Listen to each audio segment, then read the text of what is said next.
శ్రీకాకుళం జిల్లా ఇచ్చాపురం పోస్టాఫీసులో భారీ స్కామ్ వెలుగు చూసింది.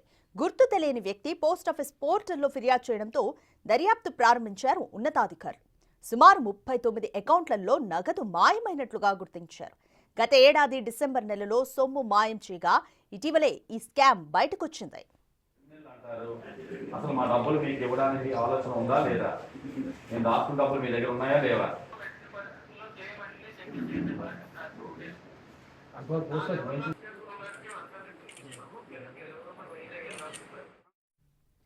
ఇచ్చాపురం పోస్టాఫీస్ వద్ద ఆందోళన చేపట్టారు ఖాతాదారులు. 2 నెలలుగా ఇచ్చాపురం పోస్టాఫీస్ అధికారులు మాయ మాటలు చెప్పి తప్పించుకుంటున్నారని ఆవేదన వ్యక్తం చేస్తున్నారు. నెలలు గడుస్తున్నా అధికారులు స్పందించడం లేదని, తమకు న్యాయం చేయాలని బాధితులు నిరసన వ్యక్తం చేస్తున్నారు.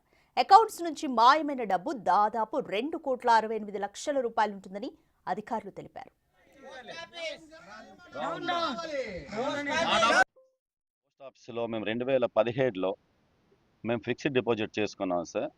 అది మాకు 10 ఇయర్స్ తర్వాత డబ్బులు ఇస్తామని పాలసీ మీద మేము దాచుకునే డబ్బులు 2025 నాటికి వచ్చినప్పటికీ అది 2006లో అది డబుల్ అవ్వడానికి ఉంది. ఈలోన స్కామ్ జరిగిందని చెప్పేసి ఎవరో డబ్బులు దోచుకున్నారు పోస్ట్ ఆఫీస్లో అని చెప్పి తెలిసింది. మేము పోస్ట్ ఆఫీస్కి వచ్చినప్పటికీ మా డబ్బులన్నీ మీ డబ్బులు లేవు, మీ డబ్బులు డ్రా చేశారు, మా వాళ్ళే మేము న్యాయం చేస్తామని చెప్పి ఇవాళకి 2 నెలలు అవుతుంది, న్యాయం చేయలేదు సార్.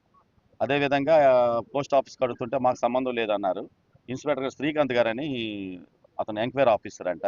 అతనేమో 6 నెలలు పడుతుంది మీ డబ్బులు రావడానికి, మాకు వడ్డీతో ఇస్తారా, మా డబ్బులు మాకు ఇస్తారా కూడా చెప్పట్లేదు.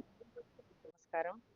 మేము 2017లో దాచుకున్న అమౌంట్ మొన్న ఈ మధ్యన 2024లోని క్లెయిమ్ అయిందని మాకు ఏ ఇన్ఫర్మేషను, ఏ మెసేజ్లు కానీ రాలేదు.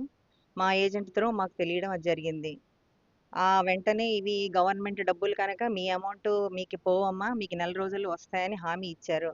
ఆ ప్రకారంగానే మాతోటి కంప్లైంట్ రాయించుకున్నారు. మా పుస్తకాలు కూడా వాళ్ళు తీసుకున్నారు.